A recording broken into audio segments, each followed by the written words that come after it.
திண்டிவனத்தில் திமுக பெண் கவுன்சிலரை கண்டித்து அக்கட்சியின் கிளை செயலாளர் தலைமையில் பொதுமக்கள் சாலை மறியலில் ஈடுபட்டதால் திடீர் பரபரப்பு ஏற்பட்டது.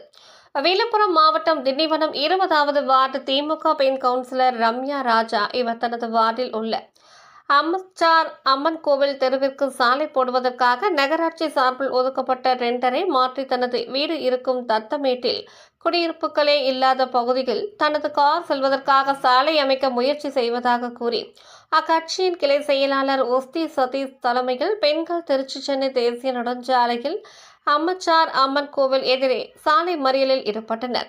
இதுகுறித்து தகவல் அறிந்த சம்பவ இடத்திற்கு வந்த திண்டிவனம் போலீஸ் இன்ஸ்பெக்டர் ஆனந்தராசு தலைமையிலான போலீசார் சம்பவ இடத்திற்கு விரைந்து சென்று சாலை மறியலில் ஈடுபட்டவர்களிடம் பேச்சுவார்த்தையும் ஈடுபட்டனர்.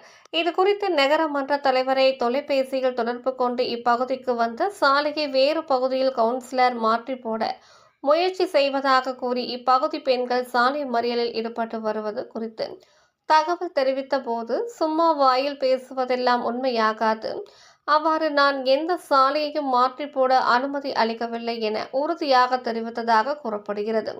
எனவே இன்ஸ்பெக்டர் ஆனந்தராசு தங்கள் பகுதிக்கு ஒதுக்கப்பட்ட சாலையை மாற்று பகுதியில் சாலை மாற்றியமைப்பதாக உறுதியாக தெரிந்தால் எங்களிடம் தகவல் அளிக்குமாறும், அவ்வாறு இருக்கும் பட்சத்தில் அமைதி பேச்சுவார்த்தை கூட்டம் நடத்தி தீர்வு காணப்படும் என கூறியதை அடுத்து மறியலில் ஈடுபட்ட பெண்கள் அங்கிருந்து கலைந்து சென்றனர். இந்த சாலை மறியலால் சுமார் 30 நிமிடம் போக்குவரத்து பாதிக்கப்பட்டது.